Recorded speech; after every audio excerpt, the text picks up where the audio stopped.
Sequence हम ये जानना चाहेंगे, जैसे एक छात्र आता है पढ़ने तो क्या करे एनसीईआरटी में, पहले वो किताब कौन कौन सी खरीद के अपने पास रख ले, उसको कहीं फिर नहीं जाना है। एक बार इस सीक्वेंस, ये स्पेशल प्रारंभिक परीक्षा के लिए, क्योंकि बहुत से लोगों का यही होता है प्रारंभिक परीक्षा नहीं निकलता है, तो मुख्य परीक्षा कहाँ तक पहुँच पाएंगे। तो मुख्य प्रारंभिक परीक्षा काफ़ी इंपॉर्टेंट है। सर से हम इसी विषय में जानेंगे। लेकिन मेरा जो सबसे मजबूत आइडिया ये आया जब मैं कानपुर में अपने ग्रेजुएशन के दौरान था, तो मुझे एडीएम की गाड़ी वहाँ बहुत अच्छी लगती, ब्लैक कार होती थी, तो मुझे लगता नहीं एडीएम काफ़ी बढ़िया है। नमस्कार दोस्तों, यूपीपीएससी डेली न्यूज़ में आप सभी लोग का स्वागत है। दोस्तों पीसीएस 2023 का फाइनल रूप से रिजल्ट आ चुका है। हमारे सामने बैठे हैं अमित कुमार दुबे सर, जिनका यूपीपीसीएस में 38वीं रैंक के डिप्टी जेलर के पोस्ट पे चयन हुआ है। सबसे पहले तो चैनल की तरफ से सर को बहुत ढेर सारी बधाई व शुभकामनाएं देते हैं। Thank you. सर, हमारे जो व्यूअर्स इनको आप बताइए कि आपका जो एजुकेशनल बैकग्राउंड है वो किस प्रकार रहा है। मैंने सर अपना जो मेरा एजुकेशनल बैकग्राउंड रहा, मैंने डीएवी कॉलेज कानपुर से स्नातक और परस्नातक किया है, और मेरा परस्नातक जूलॉजी से रहा है। मैं साइंस बैकग्राउंड का स्टूडेंट रहा हूँ। अच्छा जी। सर, आपकी जो मतलब एजुकेशन लाइफ जैसे हाई स्कूल इंटर से, मतलब आप तब से ही पीसीएस अधिकारी बनने जैसे छात्र थे कि अचानक से कहीं से मोटिवेशन आया था कि अब करना है ये सब सारी चीज़ें? नहीं, मैं जब कक्षा 8 में था तो मैं अपने ज़िले में अधिकारी जो रहते थे, मैं गाड़ियाँ देखता था, और उसके बाद ही मेरे मन में था कहीं ना कहीं कि मुझे सिविल सर्विसेज करना है। लेकिन मेरा जो सबसे मजबूत आइडिया ये आया जब मैं कानपुर में अपने ग्रेजुएशन के दौरान था, तो मुझे एडीएम की गाड़ी वहाँ बहुत अच्छी लगती, ब्लैक कार होती थी, तो मुझे लगता नहीं एडीएम काफ़ी बढ़िया है। अच्छा, तो वहाँ से फिर मैंने सोचना ज़्यादा शुरू किया है। तो कब से आपने तैयारी करना शुरू किया है? मेरी तैयारी वैसे 2015 से थी, लेकिन थोड़ा ब्रेक हो गई थी, 2018 से कंटिन्यू चल रहा है। आपका माध्यम कौन सा रहा, साथ ही में लोक सेवा में आपका मेंस को अटेम्प्ट और कौन सा था और इंटरव्यू को? तो मेरा माध्यम हिंदी रहा है, ये मेरा तीसरा मेंस और पहला इंटरव्यू रहा। अच्छा।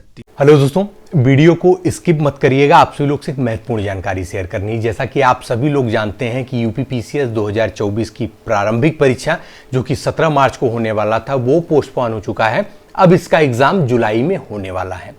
इसी तरह यूपीपीएससी की आरओ 2023 की प्रारंभिक परीक्षा जिसका री एग्जाम भी शेड्यूल होने वाला है, और आप सभी लोग को इस समय काफी बेहतरीन समय मिला है अपनी पढ़ाई को शानदार करने का, और निश्चित ही इस वर्ष एक सफलता आप सभी लोग अपने नाम अवश्य कर लेंगे यूपीपीएससी वाला के महत्वपूर्ण बैचेस के साथ में। दोस्तों कुछ महत्वपूर्ण बैचेस हैं, सक्षम यूपीपीसीएस 2025 फाउंडेशन बैच और संयुक्त बैच में। ये बैचेस आप सभी लोग को प्राप्त हो जाएंगे मात्र 4,499 रुपए में और 1,999 रुपए में। दोस्तों ये अब तक का सबसे बेहतरीन ऑफर है। दोस्तों हमारी तरफ से भी है आप सभी लोगों के लिए कुछ स्पेशल, जो यूज करते हैं हमारा कूपन कोड UDN 500, जैसा कि स्क्रीन पे भी दिख रहा होगा, हम डिस्क्रिप्शन बॉक्स में भी दे देंगे, तो आप सभी लोगों को मिलेगा स्पेशल एक्स्ट्रा 500 रुपए तक का डिस्काउंट। दोस्तों देखिए, इन कोर्सेज के विषय में बताने का मुख्य उद्देश्य सिर्फ इतना है कि अफोर्डेबल प्राइस में इंडिया की बेस्ट फैकल्टी के साथ आप सभी लोगों को पढ़ने का मौका प्राप्त होगा। तो दोस्तों कोर्स की लिंक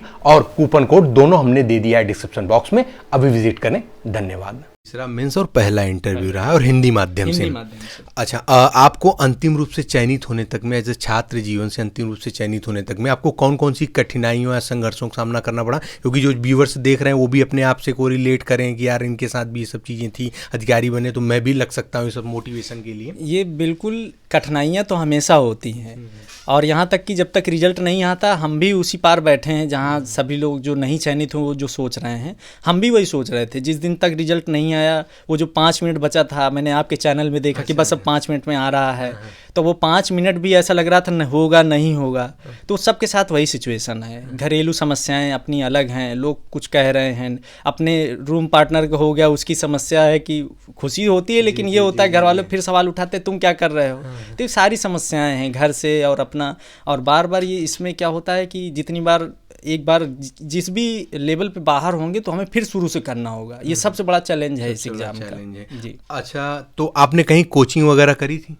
मैंने शुरुआत में GS वर्ल्ड ज्वाइन किया था। उसके बाद जो मुझे सबसे ज़्यादा फ़ायदा मिला है वो मुझे ध्येय IAS की टेस्ट सीरीज़ में मिला है। अच्छा। तो मैं आप लोगों से एक बार ज़रूर कहना चाहूँगा, आप भले थोड़ा से एक बार पूरा कंप्लीट कीजिए सिलेबस, और टेस्ट सीरीज़ को मत इग्नोर कीजिए, वो चाहे प्री की हो मेंस की हो, जितना टेस्ट आप फॉलो कर सकते हैं रिवाइज कीजिए, टेस्ट दीजिए, रिवाइज कीजिए, टेस्ट दीजिए, ये गारंटी है कि आपका निकल जाएगा। सर हम जानना चाहेंगे कि आपकी सफलता में सबसे बड़ा योगदान और श्रेय किन किन लोगों को आप देना चाहिए? सबसे बड़ा योगदान मेरा मित्र, मेरा रूम पार्टनर रहा 2018 बैच के एसडीएम श्री मनीष कुमार, उनका आज भी मेरा उनका बड़ा सहयोग है। शायद मैं उनकी वजह से ये सारा सब कुछ कर पाया कि मैं यहाँ आज आप लोगों के समक्ष यहाँ इस पद के लिए चयनित हो पाया हूँ। और माता पिता का योगदान तो आप जान ही रहे हैं, वो तब से लगे हैं। मुझे घरेलू कोई भी ऐसा इशू नहीं आया जिससे मैं परेशान हो पाऊँ। चलिए सर, दोस्तों आपको बता दें ये जो इंटरव्यू आपसे लोग देख रहे हैं ये सिर्फ प्रारंभिक परीक्षा स्पेशल होगा, क्योंकि मुख्य परीक्षा के लिए तमाम हिंदी मीडियम के और भी टॉपर्स हैं और लगातार आपको ऐसे मोटिवेशन मतलब मेंस के लिए प्राप्त होते रहेंगे, लेकिन ये स्पेशल प्रारंभिक परीक्षा के लिए, क्योंकि बहुत से लोगों का यही होता है प्रारंभिक परीक्षा नहीं निकलता है तो मुख्य परीक्षा कहाँ तक पहुँच पाएंगे। तो मुख्य प्रारंभिक परीक्षा काफ़ी इंपॉर्टेंट है। सर से हम इसी विषय में जानेंगे। जब आप स्टार्टिंग में पढ़ाई करने आए, हालांकि आपके बैचमेट 2018 बैच के एसडीएम हैं, तो आपके पास सारी चीज़ें बनी बनाई ही लगभग आपको प्राप्त हो गई, लेकिन प्रारंभिक परीक्षा निकालने के लिए क्या क्या रणनीति हमको करनी चाहिए जिससे हमारा प्रारंभिक परीक्षा जरूर निकल जाए? देखिए, सभी लोग कहते हैं एनसीईआरटी पढ़नी चाहिए, तो मैं भी यही कहूँगा हाँ पढ़िए, लेकिन उसको ऐसा नहीं पढ़ना है कि उसको 100 बार एनसीईआरटी ही पढ़ते जाना है। और एनसीईआरटी 6 से 12 के लिए सबका है अपना मानना, मेरा मानना ये है कि 9 से 12 तक की जो एनसीईआरटी उनको केवल एक सिंगल बार पढ़नी है, बाकी जो आपकी बुक्स हैं उस सिलेबस की उसको पढ़िए। जैसे पॉलिटी के लिए एम लक्ष्मीकांत, मतलब उसको मानिए कि ये ग्रंथ ऐसा है कि यदि 22 क्वेश्चन आ गए तो आपके 19 क्वेश्चन इससे आएंगे। और आधुनिक भारत के लिए स्पेक्ट्रम, तो ऐसी बुकों को फॉलो कीजिए, इनका रिवीजन बराबर कीजिए। एनसीईआरटी को बार बार पढ़ने की कोई ज़रूरत नहीं है, समय मत किल कीजिए, इसका कोई मतलब नहीं। एक बार इसलिए पढ़िए कि आइडिया आपके पास बन जाए। बाकी इनको रिवाइज कीजिए जो आपकी बुक हैं, जैसे खुल्लर है ज्योग्राफी के लिए, तो वो मेंस और प्री दोनों में काम आएगी। सर सीक्वेंस हम ये जानना चाहेंगे, जैसे एक छात्र आता है पढ़ने तो क्या करे एनसीईआरटी में, पहले वो किताब कौन कौन सी खरीद के अपने पास रख ले, उसको कहीं फिर नहीं जाना है, एक बार इस सीक्वेंस को बता दीजिए। देखिए, यदि ऐसा रहा तो आप एनसीईआरटी में कहूँगा कि एक अपने पास रखिए, लेकिन उसको बार बार ऐसा नहीं है कि केवल एनसीईआरटी ही पढ़ रहे हैं साल भर, उसको केवल सिंगल या डबल एक बार, जैसे खासकर एनसीईआरटी में हिस्ट्री की पढ़ लीजिए 2 बार 3 बार, ज्योग्राफी पढ़ लीजिए, क्योंकि आप देख रहे होंगे कि इससे क्या होगा, क्वेश्चन ज़्यादा आ रहे हैं कि आप ये कन्फर्म मानिए कि 25 क्वेश्चन तो आने हैं हिस्ट्री के। ज्योग्राफी में भी इन्वायरमेंट जोड़ देंगे 40 क्वेश्चन बनेंगे इससे। तो हमें ये भी देखना होगा कि प्रीवियस ईयर पेपर साथ में रखें कि भाई ये क्या चल रहा है, इसमें कौन सा ट्रेंड ज़्यादा है, उसके हिसाब से तैयार करें। और रही बुक की बात, तो वही मैंने जो कहा कि पॉलिटी के लिए एम लक्ष्मीकांत है, आधुनिक भारत के लिए स्पेक्ट्रम है, खुल्लर है ज्योग्राफी के लिए, इन्वायरमेंट के लिए आप कोई नोट्स किसी भी कोचिंग का ले सकते हैं जो बड़ी कोचिंग है। अच्छा। तो आप किसी का भी एक का फॉलो करना, ये नहीं कि 100 जगह से करेंगे। और करंट अफेयर्स, जैसे मैं कहूँगा करंट का बड़ा रोल है, सबसे ज़्यादा सवाल लोगों को करंट का है। तो करंट का जैसे मैंने क्या किया कि जय हो स्टडी जो चैनल है, तो उन्होंने वो जो उनका डेली का प्रोग्राम आता है परीक्षा खबरी, तो मैंने उसके खुद के नोट्स तैयार किए हैं। अब देखिए, यहाँ एक चीज़ मैं कहूँगा, केवल उसको भजन की तरह मत सुनिए, अपना डेली नोट्स तैयार कीजिए। और वो जो नोट्स होगा, मैं कहता हूँ वीडियो भी सुनिए, वो ठीक है, लेकिन अपना नोट्स खुद का तैयार करेंगे तो आपका चैलेंज और थोड़ा कम हो जाएगा। उसको बार बार रिवाइज जरूर करना है। अच्छा, मतलब एनसीईआरटी के कुछ बुक्स हैं वो रूम में होने चाहिए, और प्लस पॉलिटी वगैरह ये सारी चीज़ें इसमें, और अन्य जो बुक्स हैं उनमें क्या क्या चीज़ें और होनी चाहिए प्रारंभिक परीक्षा के लिए? देखिए, प्रारंभिक परीक्षा में जैसे जनरल साइंस काफ़ी बड़ा पोर्शन है, केवल वो जो ब्लू वाली लूसेंट है ना, उसके अलावा कुछ नहीं करना, उसी को बार बार रिवाइज कीजिए। और उसमें भी आप पेपर जब देख लेंगे तो आपको पता लग जाएगा कि कौन सा लेसन ज़्यादा इंपॉर्टेंट है, आप उस पर काम कीजिए। ज़्यादा भागने की ज़रूरत नहीं है। और मैं तो यही कहूँगा कि जो ब्लू लूसेंट है, पहले आप ये अच्छी वाली बुकों से ये जो बुकें हैं इनको सब कर लीजिए। उसके बाद जब लास्ट टाइम होगा तो आपके दिमाग में एक चीज़ आएगी कि जब तक कंप्लीट नहीं होता तो मनोबल नहीं बढ़ेगा। तो मनोबल क्या करना है, ये जो लूसेंट है ना, इसको केवल रिवीजन बुक की तरह यूज़ करें तो ज़्यादा अच्छा है, उसको मेन बुक मत बनाइए। तो ये रिवीजन होगा, लास्ट मोमेंट में आपके 10 दिन बचेंगे तो आप लूसेंट फिर रिवाइज कीजिए और पेपर लगाइए जितना हो सकता है, उसी से आपका सफलता मिल जाएगी। अच्छा, पर्यावरण के लिए क्या करें? इन्वायरमेंट के लिए जैसे मैंने फिर कि जय हो स्टडी में उन्होंने पढ़ाया था, उनके नोट्स थे, चूँकि मैंने जीएस वर्ल्ड किया था तो वहाँ के नोट्स मेरे पास थे, और एक विज़न की वो दृष्टि की मेरे पास पर्यावरण की बुक थी, तो मैंने उनसे अपने खुद के नोट्स बनाए हैं। कोचिंग का जो मटेरियल था वो ठीक है, तो मैं तो यही सजेस्ट करूँगा, आपके पास समय है और चीज़ें आप जो भागना होगा वैसे भी देखो लास्ट टाइम करना ही होगा, तो इससे अच्छा हम शुरुआत से ही अपने ही नोट्स प्रिपेयर करें। उन नोट्स के जब लास्ट में 2 महीने बचेंगे तो अपने छोटे नोट्स बनाए कि पूरा जीएस हमें ही एक कॉपी में कवर हो जाए, मैं उसी को बार बार रिवाइज करूं, यही है और कुछ नहीं है। अच्छा, कुछ नहीं। अच्छा, ये जानना चाहेंगे आप कितने महीने करंट अफेयर मतलब सटीक तरीके से पढ़ते हैं? ये जो लास्ट में अब जैसे 17 मार्च को है प्रीलिम्स, तो 6 महीने का तो बिल्कुल अच्छे से करना है, और उसके पहले के 3 महीने का, तो कुल 10 महीने का सफिशियंट रहेगा। 1-2 क्वेश्चन हो सकता है कि बहुत ऊपर से आ जाए, नहीं लगभग यदि 25 आएंगे तो 23 क्वेश्चन इसी से आना है।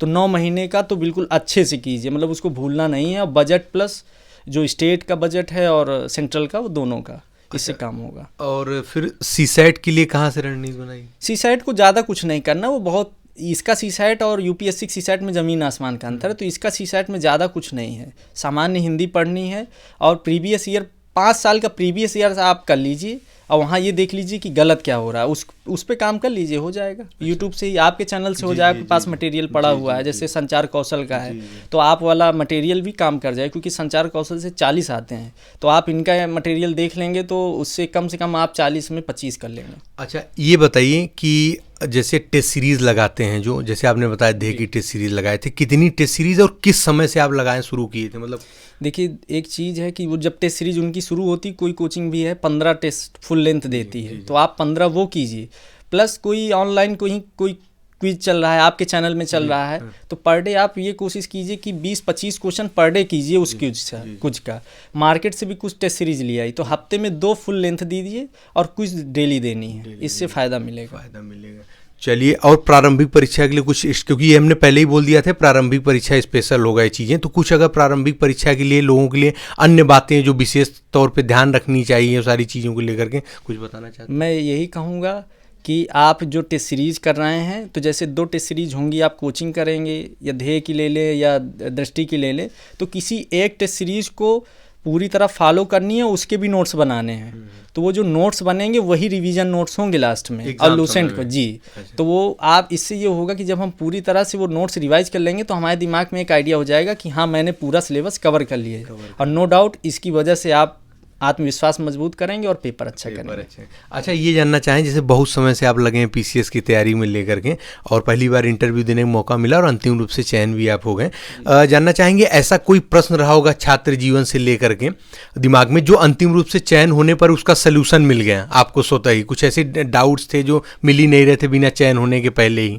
हाँ, ऐसा था, जैसे मेरी मेंस आंसर राइटिंग को लेकर मेरे में ज़्यादा सवाल थे, तो चूँकि मेरा मित्र तो आता था, ऐसे मित्र मिलना भी बड़ा खुशनसीबी की बात है, तो मुझे वो बताता था कि मैं उसको अपने जो लिख के आता था टेस्ट वाले, तो मुझे ये लगता था कि मैं लिख ही नहीं पा रहा हूँ अच्छे से, तो वो मेरा केवल आत्मविश्वास की बात थी। तो उसने जब कॉपी देखता तो वो कहता है यार तुम ठीक लिख रहे हो, इसी को और अच्छा कर लो, इसमें डायग्राम ऐड कर लो, मैप ऐड कर लो। तो मैंने लास्ट मोमेंट में डायग्राम मैपिंग पे ज़्यादा काम किया, और जैसे यूपी स्पेशल इस बार थोड़ा टफ आया था 6 पेपर, तो मैपिंग और उसको डाल करके अच्छा नंबर लिए जा सकते हैं, मुझे लग रहा है, इसलिए शायद आपके समक्ष आज मैं यहाँ हूँ। चलिए सर, बहुत बहुत धन्यवाद, आपने बहुत कीमती समय हमारे चैनल के लिए दिया है, और आपको भविष्य के लिए बहुत ढेर सारी बधाई और शुभकामनाएं भी। धन्यवाद।